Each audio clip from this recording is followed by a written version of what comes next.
আমাদের কথাই শুনবে।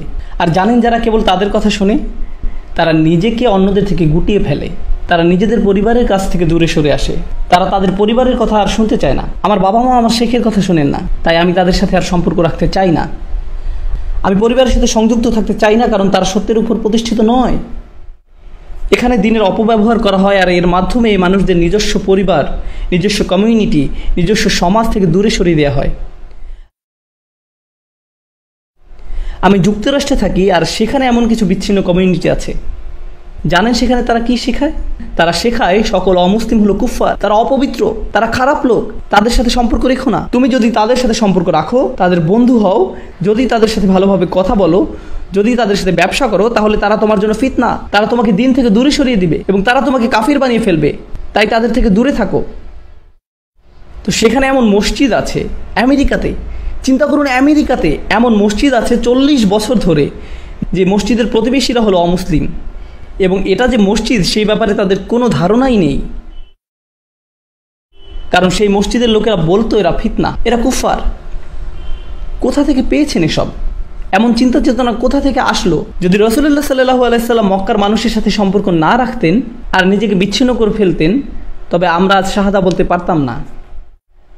আমি একজন মুসলিম কারণ আমার বাবা একজন মুসলিম, তার বাবা একজন মুসলিম, তার বাবা একজন মুসলিম, তার বাবা একজন মুসলিম, কিন্তু তার বাবা একজন বৌদ্ধ। আমি এক বৌদ্ধ পরিবার থেকে এসেছি। আমি খুঁজে দেখেছি আমার প্র প্র প্র প্র পিতামহ একজন বৌদ্ধ ছিলেন, আর তিনি মুসলমান হয়েছিলেন।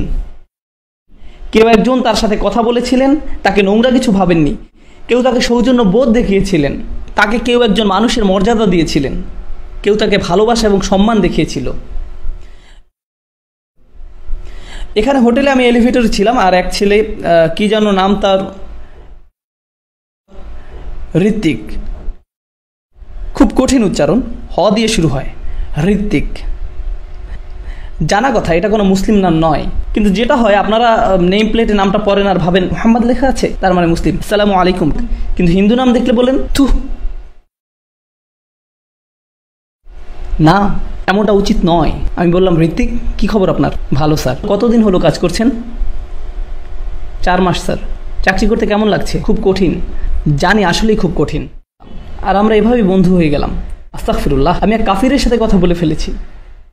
শান্ত হন। এই দিন আমাদের অমুসলিমদের ঘৃণা করতে শেখায় না।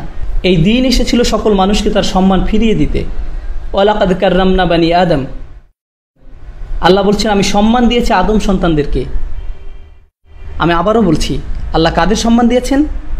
আদম সন্তানকে। আদম সন্তানকে। তার মানে আদম আলাইহিস সালামের প্রত্যেক সন্তানকে সম্মান দেওয়া হয়েছে। কে দিয়েছেন এই সম্মান?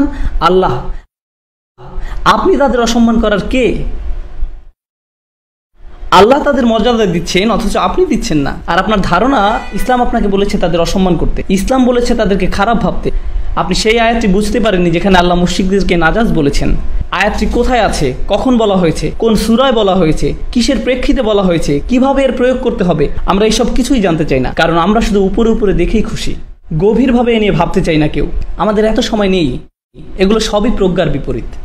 এখন আমরা কথা বলবো প্রজ্ঞা কি সে বিষয়ে। এতক্ষণ আমি নেতিবাচক কথা বলেছিলাম, কিন্তু এখন আমরা ইতিবাচক কথা বলবো।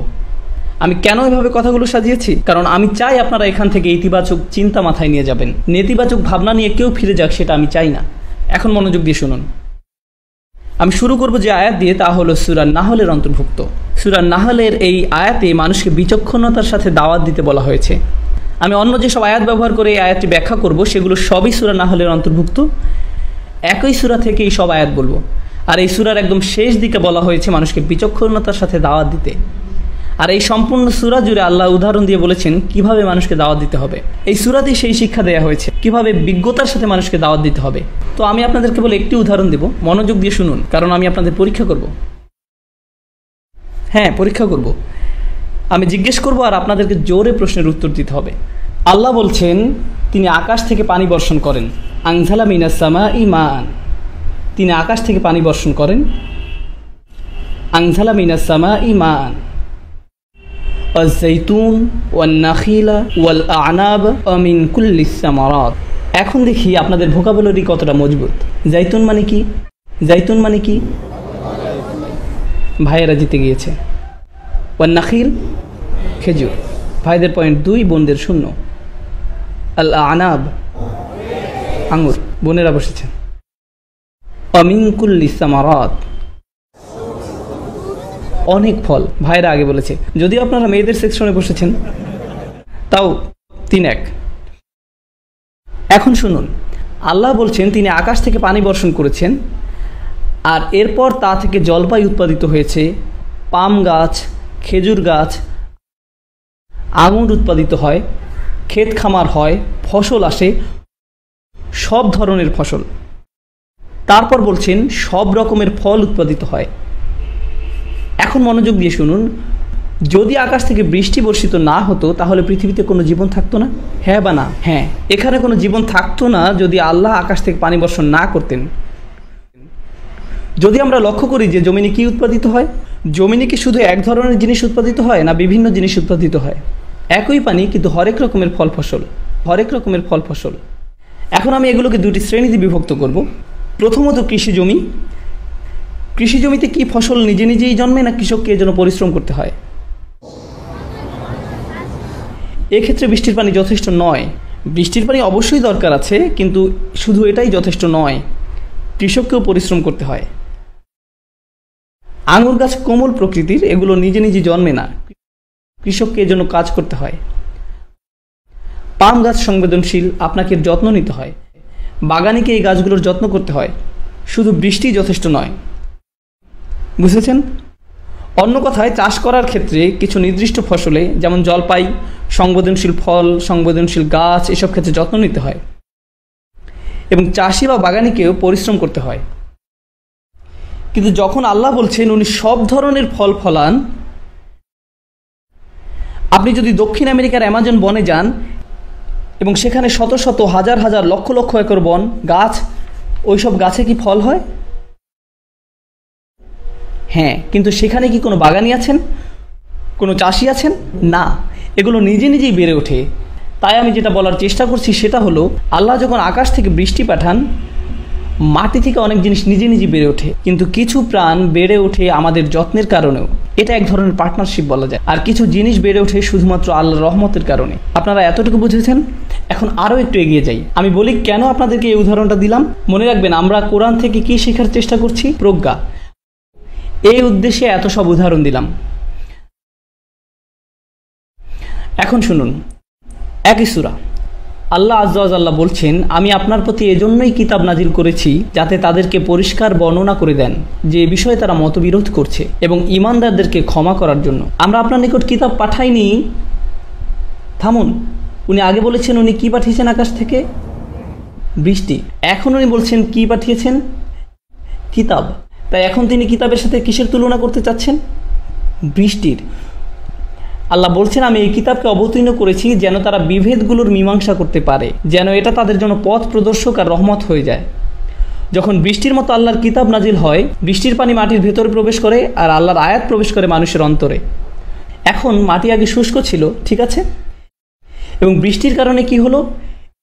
এটাতে প্রাণের সঞ্চার হলো এবং মানুষজনের অন্তরও আসলে মৃত ছিল এবং আল্লাহর কিতাবে এমনই প্রভাব যে সেটি এই মৃত অন্তরকে জাগিয়ে তোলে। মুসলিম কমিউনিটির অনেক সমস্যা থাকতে পারে, মিথ্যা কথা বলা হতে পারে, চুরি করা, প্রতারণা করা হতে পারে, আল্লাহর কিতাব ভুলে গেছি আমরা, আমাদের তরুণরা নামাজ পড়ে না, তাদের অন্তর্জাল নোংরা জিনিসে আসক্ত, তারা মুভি দেখে, আমাদের রাজনৈতিক সমস্যা আছে, আমাদের সামাজিক সমস্যা আছে, আমাদের অর্থনৈতিক সমস্যা আছে, নৈতিক সমস্যা আছে। ও মাই গড! কিন্তু একটা ব্যাপার কি জানেন? আপনি একদম মরে যেতে পারেন, কিন্তু আপনার কাছে যদি আল্লাহর কিতাব থাকে যা আপনার অন্তরে প্রবেশ করেছে, কি হবে? আপনি আবার প্রাণ ফিরে পাবেন। হতাশ হবার কোনো কারণ নেই। আমি আপনাদেরকে প্রথমেই হতাশ করেছি যে আমাদের কত সমস্যা, কিন্তু আপনারা জানেন আমাদের একটা সমাধান আছে। ওই সমাধানটা কি? আল্লাহর কিতাব। এবং যখন এটা আপনার অন্তরে ঢুকবে, এমন হয়তো ছিল যে আপনি একদম মৃত ছিলেন, কিন্তু আল্লাহ আপনাকে আবার জীবিত করে ফেলবেন। উনি এমন অন্তরের কথা বলেছেন যেটা শক্ত হয়ে গেছে। ফাকাসাত কুলুবুহুম ওয়া কাসীরুম মিনহুম ফাসিকুন। তাদের অন্তর শক্ত হয়ে গেছে আর তাদের অনেকেই ফাসিক হয়ে গেছে। তার ঠিক পরের আয়াতে আল্লাহ বলছেন, ইয়ালামু আন্নাল্লাহা ইউহিল আরদা বা'দা মাউতিহা। তোমাদের জানা উচিত আল্লাহ মৃত ভূমিতেও প্রাণ ফিরিয়ে আনেন। আল্লাহ এই মৃত উম্মার মাঝেও প্রাণ সঞ্চার করবেন, আপনাকে শুধু পানি দিতে হবে। আর এই উম্মার জন্য পানি কি? তা হলো কোরআন। আর এই উম্মার মাঝে যদি প্রাণ ফেরত না আসে, এর অর্থ হচ্ছে আমরা সঠিকভাবে পানি দিচ্ছি না। এটা তাই মানে। আমি আপনাদেরকে আগেই বলেছি, যখন বৃষ্টি পড়ে তখন কয় ধরনের গাছ হয় তা থেকে? 2। এক ধরনের গাছের জন্য আপনাকেও কাজ করতে হবে, মনে আছে? এবং অনেক ধরনেরগুলো কেমন হয়? নিজে নিজেই।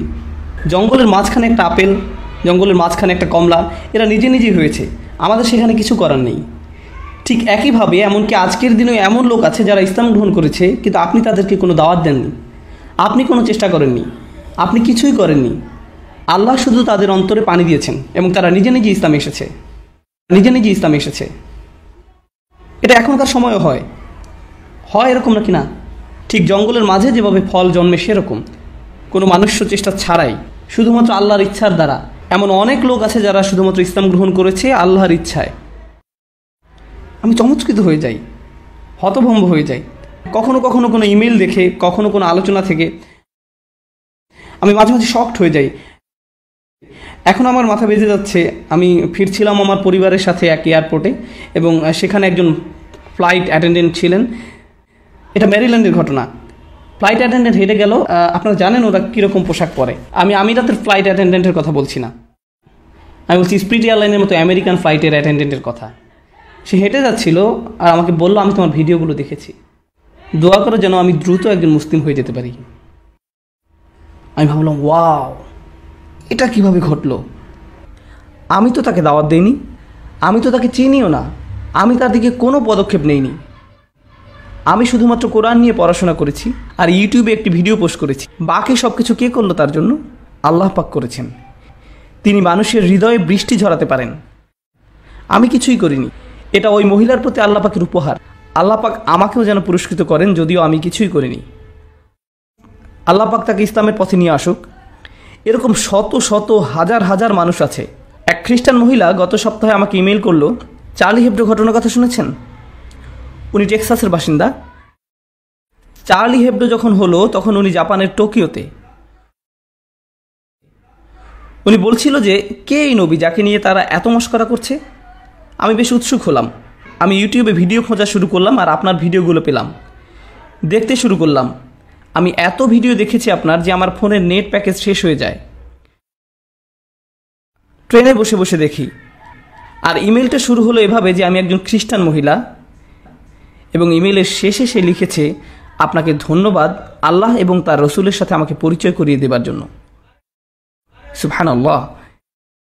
মাঝে মাঝে আল্লাহ পাক কিছু দরজা খুলে দিবেন আর আপনি বুঝতেই পারবেন না যে কিভাবে হলো, হয়ে যাবে।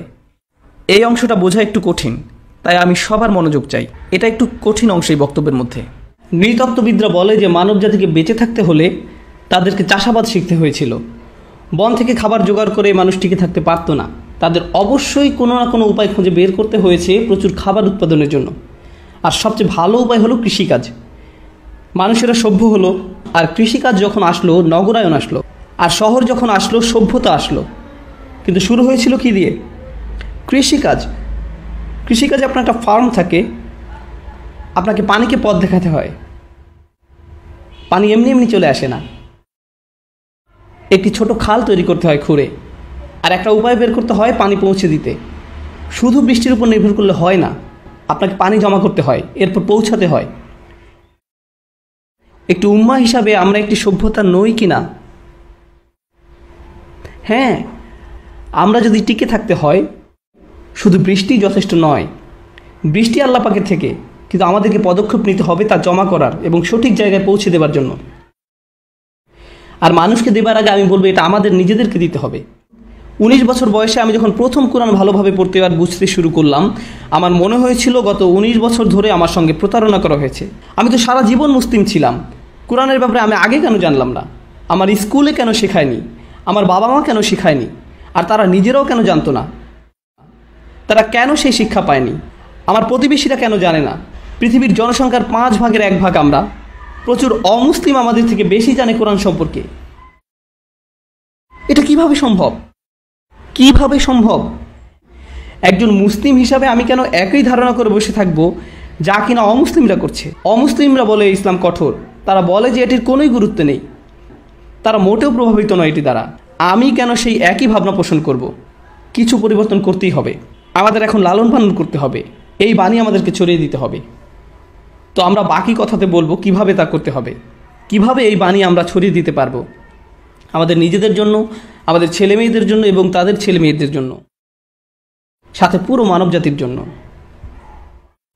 আল্লাহ পাক বলেন আমন্ত্রণ করো। এখন আমরা আয়াত শুরু করছি। কি করতে বলেছেন? দাওয়াত দিতে।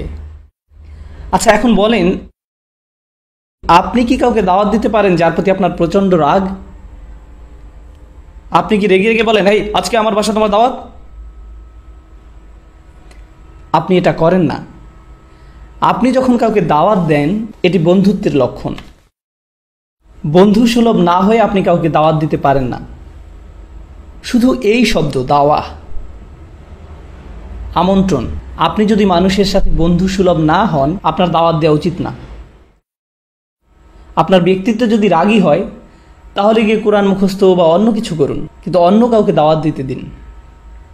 আপনি যদি মানুষকে নিয়ে হতাশ হয়ে যান, তাহলে দাওয়া আপনার জন্য নয়। কারণ দাওয়া মানে কি? কাউকে নিমন্ত্রণ করা। আর কাউকে কোথাও আমন্ত্রণ জানাতে হলে কি হতে হয়? বন্ধু সুলভ। যদি কেউ রাগান্বিত স্বরে খুতবা দেয় আর আপনি তাকে জিজ্ঞেস করলেন সে এত রেগে যাচ্ছে কেন, সে যদি বলে, ভাই আমি দাওয়াত দিচ্ছি, ভাই আমি দাওয়াত দিচ্ছি, এভাবে দাওয়াত দিতে হয় না। আপনি কাউকে ভয় দেখালেন, এরপর নিমন্ত্রণ করলেন, এটাও কোনো আমন্ত্রণ নয়, বরং বলা হয় যে পালাও এখান থেকে। আল্লাহ বলেননি উদউ ইলাল ইসলাম, তিনি বলেছেন উদউ ইলা সাবিলি রাব্বিক। সাবিল মানে কি? পথ। মানে হলো আমন্ত্রণ করো তোমার প্রভুর পথে। সবাই তো জানেন পথ কি জিনিস। কেউ কি কখনো কাউকে কোনো পথের দিকে আমন্ত্রণ জানিয়েছেন? কোনো মানে নেই। আমরা তো কাউকে কোনো পথে আহ্বান জানাই না, কোনো গন্তব্যস্থলে তাদের আমন্ত্রণ জানাই। পথে তো জানাই না, জানাই গন্তব্যে। অথচ আল্লাহ পাক আমাদের বলছেন আমন্ত্রণ করতে একটি পথের দিকে। কত যে জ্ঞান আছে এই কথাটির পিছনে, আমি আশা করি আপনাদের ঠিকভাবে বুঝিয়ে বলতে পারবো, যাতে করে আপনারা মনে রাখবেন। কারণ এটি ইসলামের একটি বড় সত্য, যা কিনা লুকায়িত, মানুষ জানে না। মানুষ জানে না। যারা কোরআন নিয়ে পড়াশোনা করে, কোনো কোনো বোন বলে আমি কত শব্দ জানি না, কত সূরা মুখস্থ করা বাকি, তাজবিদ ঠিক মতো জানি না, এটা জানি না, ওটা জানি না, এতটুকু জানলে এরপর সব ঠিক হবে, কিন্তু আমি এখন কিছুই জানি না। মানুষ সবসময় চিন্তিত সংখ্যা নিয়ে, কত বেশি আর কত, আর কত কম, কত বেশি, কত বেশি আর কত কম। তারা শেষ করে ফেলতে চায় আর মনে করে এখনও তার কিছুই করতে পারেনি। আল্লাহ পাক যদি মানুষকে আমন্ত্রণ করেন একটি পথের দিকে, সবাই কি একই গতিতে আগাচ্ছে? না, কেউ খুব দ্রুত আগাচ্ছে, কেউ খুবই ধীরে, কেউ এতই ধীরে আপনি তাদের কোনোই অগ্রগতি দেখতে পাবেন না। এতই ধীরে, স্পিডোমিটারে এটি ধরাই পড়বে না, এতই ধীরে, কিন্তু তারাও ঠিকই আগাচ্ছে। সমস্যাটি হলো আমরা চাই সবাই একই গতিতে আগাক। তুমি তার মতো হও, আপনি ওনার মতো হন। বাবা মারাও ঠিক একই কাজ করেন। একজন যখন আরেকজনের চেয়ে একটু ভালো করে, তুমি কেন তোমার বোনের মতো হলে না? তারা একই নয়, এক একজন তার নিজের পথে। আপনি আল্লাহকে বলছেন পথ মিলিয়ে দিতে, আপনি মানুষকে পথ একত্র করার দিকে ডাকছেন, গন্তব্যের দিকে নয়। আল্লাহ পাক আমাদের শুধু পথে আসতে বলছেন, পথের এই যাত্রা উপভোগ করতে বলেছেন। অনেক মানুষ আমার কাছে এসে বলে আমি কিভাবে আরবি দ্রুত শিখতে পারি, কিভাবে আমি পুরো কোরআন একেবারে শেষ করে ফেলতে পারি। আমি বলি এত ব্যস্ততা কেন? আমি কি খুব শীঘ্রই মারা যাবেন? সময় আছে, ধৈর্য ধরুন। আল্লাহ পাক এটা দেখতে চান না যে কতটুকু আপনি জানেন, তিনি দেখতে চান আপনি সেই পথে আছেন কি না। আর আপনি যখন পথে থাকবেন, কিভাবে জানবেন আপনি পথে আছেন? আশেপাশের দৃশ্যপট বদলায় পথে, তাই না? বদলায় যখন আপনার অগ্রগতি হয়। আল্লাহ পাক শুধু এটাই চান যে আপনি আগাচ্ছেন কি না। তিনি শুধুই অগ্রগতি চান, পরিপূর্ণতা নয়। ওটা আশেপাশের মানুষ চায় আপনার কাছ থেকে, আল্লাহ পাক তা চান না। আল্লাহ পাক জানেন তিনি কাকে সৃষ্টি করেছেন। তিনি আমাদের বলেন না যে নির্ভুল হয়ে যেতে, তিনি চান আমাদের অগ্রগতি হোক, এতটুকুই তিনি চান। আল্লাহ পাক আমাদের দিনকে সহজ আর সুন্দর করেছেন, আর আমরা সেটাকে কঠোর আর কদর্য বানাই। আমরা মানুষকে ছোট করি কারণ তারা নির্ভুল নয়, আমরা তাদের ছোট করি কারণ তারা এখনও গন্তব্যে পৌঁছায়নি। সাহাবারা সর্বশ্রেষ্ঠ প্রজন্ম ছিলেন, হ্যাঁ, সর্বকালের সর্বশ্রেষ্ঠ প্রজন্ম ছিলেন তারা। তারা ইসলামের জন্য মরতেও প্রস্তুত ছিলেন। হ্যাঁ নাকি না? আল্লাহ পাক তাদের আয়াত পাঠিয়েছিলেন মদ্যপান নিয়ে সর্বমোট 3টি স্তরে। তারা এমন ছিলেন যে ইসলামের জন্য তারা মরতেও সদা প্রস্তুত। তবু আল্লাহ পাক প্রথমে বলেছেন মদ্যপানের খারাপ দিকগুলো ভালোর থেকে বেশি। এরপরে বললেন মদ্যপ অবস্থায় নামাজের কাছেও এসো না। এরপর সূরা মায়েদায় নাজিলের সময় অনুযায়ী একেবারে শেষ সূরাগুলোর মধ্যে একটি, সেখানে তিনি বললেন এটি শয়তানের সাহায্যকারী, তোমরা থামাও। তাহলে সাহাবারা যারা কিনা সেরা প্রজন্ম, আল্লাহ পাক তাদের থেকেও আশা করেননি যে তারা সাথে সাথে মদ্যপান ছেড়ে দিবেন। তিনি যদি চাইতেন তিনি একেবারে শুরুতেই এই আয়াত দিতে পারতেন। এখন দেখুন, মদ্যপান শুধু হারাম নয়, বরং এটি খুবই খারাপ অভ্যাস। এখানে পার্থক্য আছে। যেমন শুকর খারাপ কিছু নয়, কিন্তু এটি হারাম। আপনি শুকর দেখে বললেন আস্তাগফিরুল্লাহ, শয়তান। না না, এটি শুকর, না খেলেই চলবে। আল্লাহ পাক বানিয়েছেন, এটি খারাপ কিছু নয়। কিন্তু মদ্যপান এটি শুধু হারাম নয়, এটি একটি খারাপ অভ্যাসও বটে। সব সময় এটি শয়তানের সাহায্যকারী ছিল। কুরআন নাজিলের প্রথম বছরেও শয়তানের সাহায্যকারী ছিল, কুরআন নাজিলের 23তম বছরেও এটি শয়তানের সাহায্যকারী ছিল। কিন্তু এটি খারাপ হলেও আল্লাহ পাক সিদ্ধান্ত নিয়েছেন যে সাহাবারা ওই পথে যথেষ্ট আগায়নি, তাই তারা প্রস্তুত নয়, তারা আরেকটু আগাক। তাই প্রথমে বললেন যে খারাপ দিকগুলো ভালোর থেকে বেশি। এরপর আরেকটু আগানোর পর বললেন যে অন্তত ওই অবস্থায় নামাজে এসো না। তারপর একটা সময় পরে তিনি বললেন হ্যাঁ, এখন তোমরা প্রস্তুত, এখন থামো। সর্বশ্রেষ্ঠ প্রজন্মকেও আল্লাহ পাক সময় দিয়েছেন অনেক এই পথে অগ্রসরের জন্য। আর আমরা কি করি? আজকে যদি একজন মদ্যপ ব্যক্তি মসজিদে আসে, একেবারে মদ্যপ, কয়েকটি বিয়ার খেয়েছে সে, বেশ দূরে থেকেও আপনি গন্ধ পাচ্ছেন, এসে ঢুলতে ঢুলতে বললো আমি নামাজ পড়তে চাই।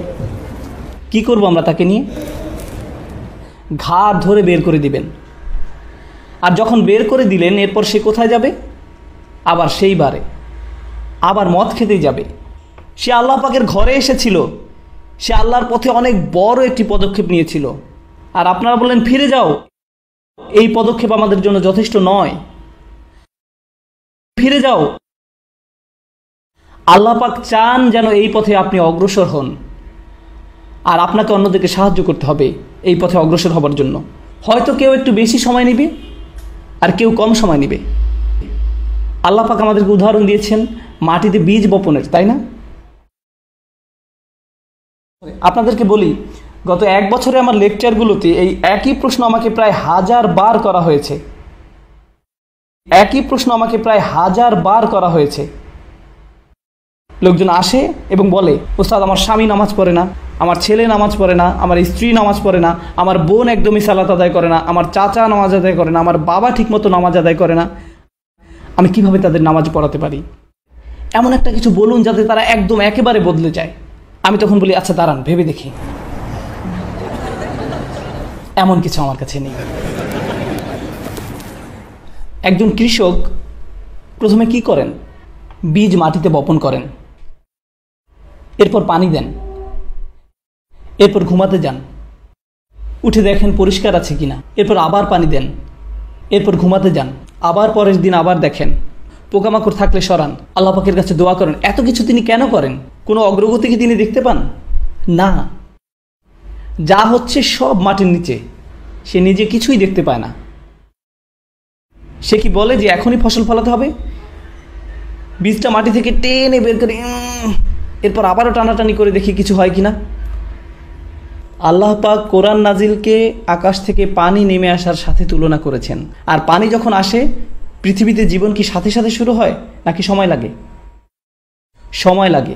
অনেকে তাদের জীবন খুবই দ্রুত পরিবর্তন করতে পেরেছেন, আবার অনেকের সময় লেগেছে। সময় লাগে। হযরত আবু বকর রাদিয়াল্লাহু তাআলা আনহু সাথে সাথেই নিজেকে পরিবর্তন করতে পেরেছিলেন, কিন্তু অনেক সাহাবার সময় লেগেছে। ওমর বিন খাত্তাব প্রায় 5 বছর লেগেছে, আবু সুফিয়ান রাদিয়াল্লাহু তাআলা আনহু আরও বেশি। এক রাতেই সব কিছু হয়ে যায় না। মানুষ শুধু আবু বকর সিদ্দিক রাদিয়াল্লাহু তাআলা আনহু এর উদাহরণ দেয়, কিন্তু জানতে হবে যে আবু বকর সিদ্দিক রাদিয়াল্লাহু তাআলা আনহু অনেক বড় এক উদাহরণ, এমনকি সাহাবাদের মাঝেও অনেক বড় উদাহরণ। তাহলে আপনার কি হবে? মানুষ একেবারে সর্ববৃহৎ উদাহরণ আনে আর আপনার হতাশা জাগে। অথচ আরও হাজার হাজার সাহাবা রাদিয়াল্লাহু তাআলা আনহু রয়েছেন যারা আবু বকর সিদ্দিক রাদিয়াল্লাহু তাআলা আনহুর মতো একইভাবে একই পথে অগ্রসর হননি। তারা তাদের সময় নিয়েছেন। আল্লাহ পাক কিন্তু তাদের উপরও খুশি, তাদের উপরও খুশি। মানুষকে ডাকুন প্রজ্ঞার সাথে, তাদেরকে শুনতে দিন, তাদেরকে বড় হবার সময় দিন, তাদেরকে শুনতে দিন। আমি ইংল্যান্ডে লেকচার দিচ্ছিলাম, শেষ হবার পর এক মহিলা এসে বলল, দয়া করে কাউকে কিছু বলবেন না, আমি একজন শিয়া। আমি আপনার লেকচার শুনছি 1 বছর ধরে, বেশ উপকৃত হয়েছি, কাউকে কিছু বলবেন না। কেন জানেন? কারণ ওটা ছিল বার্মিংহাম। আরেক লোক এসে বলল, ভাই আসসালামু আলাইকুম, ইনি আমার স্ত্রী, আমার সাথে আরও প্রায় 50 জন বন্ধুবান্ধব আছে এখানে, আমরা সবাই বাহাই ধর্মের, আমরা আপনার লেকচারগুলো শুনছি, দয়া করে কাউকে কিছু বলবেন না। আমি বললাম, রিল্যাক্স, স্বাগতম, শান্ত হয়ে বসুন। আমার তো এখানে কোনো দরকার নেই যে শিয়া বা বাহাই যিনি তার সাথে বিতর্কে জড়ানোর। কারণ কি? কারণ আমার একমাত্র উদ্দেশ্য হলো পানি মাটিতে পৌঁছানো, ওইটুকুই। বাকিটা কে করবে? বাকিটা করবেন আল্লাহ পাক। আমি আপনি আর কিছুই করব না। বাকিটা আল্লাহ পাকের উপর তিনি কি করবেন, আমি আপনি আর কিছুই করব না। আমরা মানুষকে সুযোগ দেই না, ব্যস্ত হয়ে যাই তর্ক বিতর্ক করার জন্য, আর এটা ইসলাম থেকে তাদের দূরে সরিয়ে দিচ্ছে। এটা প্রজ্ঞা নয়, এটা প্রজ্ঞা নয়। আল্লাহ পাক বলছেন, আল্লাহর পথে ডাকো প্রজ্ঞার সাথে। এরপর তিনি বলেন, তাদের ডাকো সুন্দর হৃদয় করা উপদেশ দিয়ে। এমন উপদেশ দাও যা কিনা মানুষের মনকে স্পর্শ করে, মানুষের মন পর্যন্ত পৌঁছাবে। এ কথার মানে কি? অনেক কিছু হতে পারে, কিন্তু আমি সংক্ষেপে বলছি, একেবারেই সহজে। মাঝে মাঝে আপনি এমন কিছু বলেন যা মানুষকে রাগিয়ে দেয়, আবার মাঝে মাঝে আপনি এমন কিছু বলেন যা তারা গ্রহণ করতে রাজি হয়, আবার অন্য সময় আপনার কথায় তারা রেগে যায়, কিছু শুনতে চায় না। আপনাকে কথা বলার এমন উপায় খুঁজে বের করতে হবে যা কিনা মানুষের মনকে নরম করে দেয়, যা তাদের হৃদয়ে পৌঁছে যাবে। আপনাদের একটা উদাহরণ দেই। আপনারা ওই বিখ্যাত গল্পটি শুনেছেন যে হাসান ও হুসেন রাদিয়াল্লাহু তাআলা আনহু যখন একজনকে দেখছিল যে কিনা ঠিকভাবে উজু করছিল না, তখন তারা কি করেছিলেন? তারা কি বলেছিলেন, আস্তাগফিরুল্লাহ, এভাবে কেন উজু করছেন? আপনি এত বড় অথচ ঠিকভাবে উজু করতে পারেন না, এভাবে কেন উজু করছেন? দেখুন কিভাবে উজু করতে হয়। এইরকম কিছু কি তারা বলেছিলেন? না। তারা যদি তা করতেন তাহলে ওই ভদ্রলোক বেশ মন খারাপ করতে পারতেন। তারা কি করেছেন? তার পাশে গিয়ে নিজেরা উজু করা শুরু করলেন। আর এটা তার মনে গাঁথল যে এই ছোট ছোট ছেলেরা এত সুন্দর করে সময় নিয়ে উজু করছে, আমারও ওদের মতো সময় নিয়ে ভালোভাবে উজু করা উচিত। তারা কি করলো? এখানে তারা প্রজ্ঞা ব্যবহার করলো আর সুন্দর উপদেশ দিল যা কিনা মানুষের মনকে স্পর্শ করলো। এমন উপদেশ যা কারো মনকে নরম করে দেয়, এমন নয় যা কারো মনকে আরও শক্ত করে দেয়। কেউ যদি আপনার সাথে তর্ক করার মানসিকতা নিয়ে আসে, সরে যান ওখান থেকে। কেউ যদি অতি আবেগী হয়ে যায়, চলে যান। বিতর্কে জড়ানোর দরকার নেই। দাওয়াহ আর তর্ক এক নয়। কেউ কেউ বলে, আমি আমার কাজিনকে দাওয়াত দিচ্ছিলাম, আমরা 3 ঘন্টা ধরে তর্ক করেছিলাম। এটা দাওয়াত নয়। মানুষ যখন উল্টাপাল্টা আপত্তিকর কথা বলা শুরু করবে, তখন থেমে যান। পরে আবার সময় আসবে, আবার কথা বলা যাবে। আপনাকে এখনই কাউকে ঠিক করতে হবে না। কেউ কেউ হতাশ হয়ে বলে, আমি আমার অংশটুকু করেছি, বাকিটা এখন আল্লাহ পাকের হাতে। একজন এসে বললেন, আমার ভাই নামাজ পড়ে না, তো আমি বলেছি সে যদি নামাজ না পড়ে সে জাহান্নামের আগুনে পড়বে, আর আমি তাকে এই আয়াতগুলো শুনিয়েছি এ ব্যাপারে, এরপরও সে শোনেনি। এখন আমি আল্লাহ পাককে বলতে পারবো যে আমি আমার কাজ করেছি। আমি মনে মনে বলি, জেলে যেতে না হলে তুমি এখনই একটা চর খেতে। মানে কি? তুমি তোমার কাজ করে ফেলেছো, মাদর। আমরা নবী আলাইহিস সালামদের উদাহরণ অনুসরণ করি। তারা কি আয়াতগুলো একবার পরে বলেছিল যে আমি আমার কাজ করে ফেলেছি, ইয়া আল্লাহ তাদের ব্যবস্থা করুন, বন্যা শুরু হোক? এইভাবে কিছুই হয় না, এইভাবে কিছুই হয় না। আপনি কাউকে উপদেশ দিবেন, এরপর আবার দিবেন, আবার দিবেন, আবার যাবেন, আবারও যাবেন, আবার বলবেন, যতক্ষণ না পর্যন্ত আপনি মারা যাচ্ছেন। কেউ কেউ এসে বলে, এমনকি নূহ আলাইহিস সালামও ঠিকই এক সময় হাল ছেড়ে দিয়েছিলেন। আমি তখন বলি, আচ্ছা আপনিও 950 বছর ধরে দাওয়াত দিন, এরপর হাল ছেড়ে দিন। আর একটু বয়স হোক, এরপরে নূহ আলাইহিস সালামের উদাহরণ আনবেন। আমরা প্রজ্ঞা ব্যবহার করি না। সুন্দর উপদেশ যা মন স্পর্শ করবে তা দেই না। আপনাদের বলি, হয়তো এ কথা বলার জন্য আমাকে ঝামেলায় পড়তে হবে, পরও করি না। যখন এখানে এসেছি একটা ব্যাপার আমি খুবই কষ্ট পেয়েছি। এখানে যারা ট্যাক্সি